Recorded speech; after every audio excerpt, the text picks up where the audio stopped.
Inilah sejarah asal-usul dan keajaiban ayat 1000 dinar dalam Al-Quran. Siapa yang tidak ingin hidup berkecukupan, bebas dari lilitan utang, dan selalu menemukan jalan keluar dari setiap kesulitan hidup, banyak orang meyakini bahwa kunci untuk meraih semua itu terkandung dalam sebuah ayat Al-Quran yang populer dengan sebutan ayat 1000 dinar. Ayat 1000 dinar bukanlah nama resmi dalam Al-Quran, melainkan sebuah julukan populer untuk potongan ayat dari surah At-Talaq ayat 2 dan 3. Lokasi turunnya ayat ini adalah di Madinah, dan termasuk ayat-ayat Madaniyah. Ayat 1000 dinar ini merujuk pada sebuah kisah inspiratif yang sangat melegenda. Dikisahkan, dahulu ada seorang pedagang saleh bermimpi bertemu Nabi Khidir alaihissalam. Dalam mimpinya, Nabi Khidir memerintahkan pedagang tersebut untuk bersedekah 1000 dinar emas kepada fakir miskin. Sebagai imbalannya, Nabi Khidir mengajarkan kepadanya ayat mulia yang seperti tercantum dalam Quran surah At-Talaq. Nabi Khidir lantas memintanya untuk mengamalkannya, dan pedagang itu pun melakukannya. Beberapa waktu kemudian, saat pedagang itu berlayar, kapalnya tiba-tiba dilanda badai hebat dan pecah. Semua penumpang tewas kecuali pedagang tersebut yang selamat dengan berpegangan pada sepotong kayu, sambil terus membaca ayat yang diajarkan Nabi Khidir. Ia kemudian terdampar di pantai yang sepi. Namun di sana ia menemukan banyak perhiasan, mutiara, dan harta karun yang luar biasa banyaknya. Sejak saat itulah, ayat ini dikenal sebagai ayat 1000 dinar. Kisah di atas memberikan gambaran tentang keajaiban yang terkandung dalam ayat ini.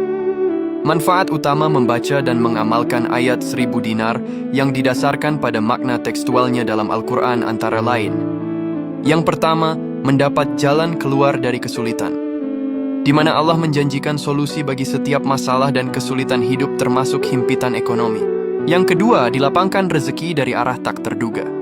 Ayat ini menekankan bahwa rezeki bisa datang dari sumber yang tidak pernah kita perkirakan sebelumnya, asalkan kita bertakwa dan tawakal. Yang ketiga, mendapatkan kecukupan. Siapa yang bertawakal berserah diri sepenuhnya kepada Allah, maka dialah yang akan mencukupi segala keperluan hidupnya. Yang keempat, menumbuhkan ketakwaan. Mengamalkan ayat ini secara rutin akan memperkuat keyakinan dan kedekatan kita kepada Allah Subhanahu wa Ta'ala. Dahulu, ayat 1000 dinar diturunkan kepada Nabi Muhammad untuk memberikan solusi dan petunjuk bagi umat Islam, khususnya dalam menghadapi kesulitan hidup, masalah ekonomi, dan untuk mengajarkan pentingnya takwa serta tawakal kepada Allah. Dikisahkan, dahulu Auf bin Malik datang kepada Nabi Muhammad dalam keadaan susah hati karena anaknya ditawan oleh kaum musyrikin dan keluarganya mengalami kesulitan hidup serta kemiskinan.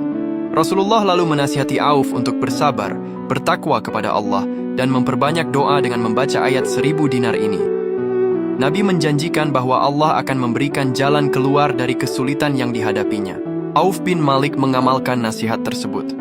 Dan ajaibnya, atas izin Allah anaknya berhasil melarikan diri dari tawanan musyrikin dengan membawa harta rampasan berupa kambing dan unta yang banyak, sehingga kehidupan keluarga tersebut menjadi lebih baik dan berkecukupan. Pada intinya, ayat 1000 dinar adalah pengingat kuat akan janji Allah bagi hambanya yang berpegang teguh pada takwa dan tawakal.